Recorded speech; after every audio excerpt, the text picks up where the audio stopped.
Hello everyone. Today I am going to tell you about disc prolapse. या दोस्तों, मैं doctor Mona आपका welcome करती हूँ मेरी इस वीडियो में। इस वीडियो में मैं आपको बताऊंगी कि डिस्क प्रोलैप्स क्या है and what is disc and what is the exactly problem of disc prolapse. दोस्तों, सबसे पहले हम जानेंगे कि डिस्क क्या है, डिस्क का बेसिकली वर्क क्या है या फिर हमें इसकी इम्पोर्टेंस क्या है। तो दोस्तों, जो डिस्क है हमारी वर्टिब्रल कॉलम में, यानी कि जो हमारी रीढ़ की हड्डी होती है, उसमें ये डिस्क होती है। एंड आपने काफ़ी सुना होगा कि हमारी कमर की डिस्क खिसक गई है या कमर की गादी खिसक गई है, तो ये वही इम्पोर्टेंट स्ट्रक्चर है। एंड इसका सबसे बड़ा बेनिफिट क्या होता है कि ये हमारी जो रीढ़ की हड्डी हमारी बैकबोन भी कहा जाता है, तो उसमें शॉक एब्जॉर्बर्स का काम करती है। शॉक एब्जॉर्बर्स जैसे गाड़ी में कोई भी जर्क्स वगैरह आते हैं तो उसको स्मूथ कर देता है, वैसे ही हमारी बॉडी में जो भी नॉर्मली स्ट्रेस एंड स्ट्रेन होते हैं डे टू डे लाइफ में, उसको रिड्यूस करता है एंड उस मूवमेंट्स को हमारे स्मूथन करता है। बट दोस्तों, आप समझ चुके होंगे कि कितना इम्पोर्टेंट स्ट्रक्चर है ये, और जब इसमें प्रॉब्लम हो जाता है या इसमें कोई इंजरी होती है या इतना ज़्यादा प्रेशर पड़ जाता है हमारी बॉडी में या हमारा normal day to day life का स्ट्रेस इतना बढ़ जाता है, स्पाइन का स्ट्रेस इतना बढ़ जाता है कि ये भी हमारा हेल्प नहीं कर पाती, तो ये कंडीशन आती है disc prolapse. And you know that कि हमारी स्पाइन में 33 वर्टिब्रास है। जी हाँ दोस्तों, 33 वर्टिब्रास है, छोटी छोटी 33 हड्डियाँ होती हैं जिनको मिलके हमारी स्पाइन बनती है। एंड 23 डिस्क होती है, उन वर्टिब्रास के बीच में 23 डिस्क होती है।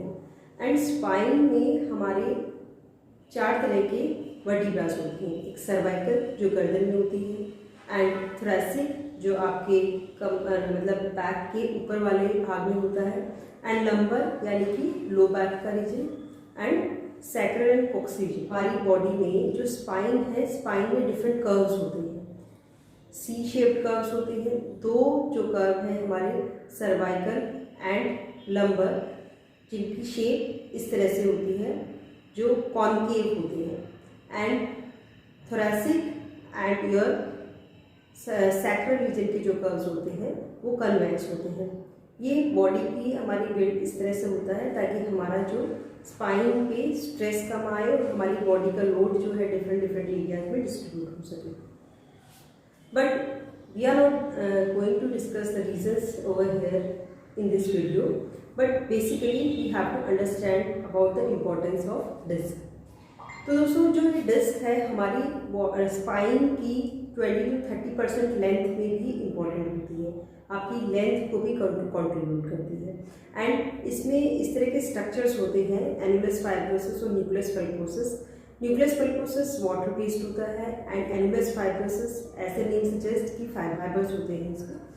तो ये जो आपके स्ट्रक्चर्स होते हैं, इनका बेसिकली इसीलिए इस तरह से होते हैं कि आपको स्ट्रेस कम आए, शॉक्स को एब्सॉर्ब करें। आइए जानते हैं कि डिस्क प्रोलैप्स एग्जैक्टली होता क्या है। जब भी हमारी जो हमारी क्षमता है या हमारी लिमिट्स को क्रॉस हमारा स्ट्रेस करता है, तब ये प्रॉब्लम होती है। In this condition your disc prolapse, intervertebral disc यानी कि वर्टिब्रास के बीच वाला डिस्क प्रोलैप्स होता है पोस्टीरियरली पीछे की तरफ या पोस्टीरियोलेटरली पीछे और साइड में। तो बेसिकली पीछे ही होता है, आगे बहुत कम परसेंटेज में होता है। Our disc is made up of annulus fibrosus and nucleus pulposus, as I already told you.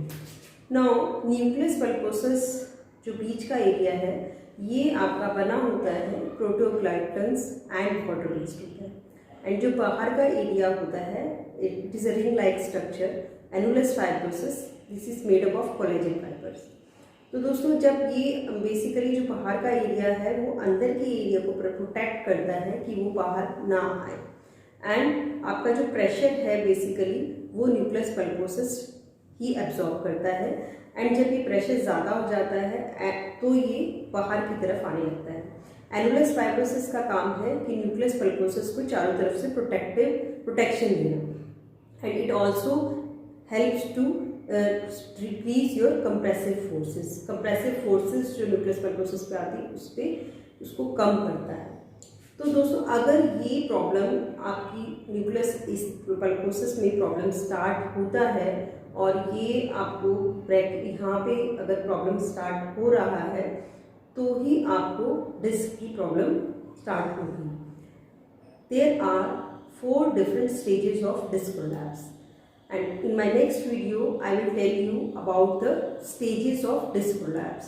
I hope this video is helpful and you may know more about your disc prolapse and the reason of one of the most common reason of back pain. So keep watching and stay with me in my next video, stages of disc prolapse.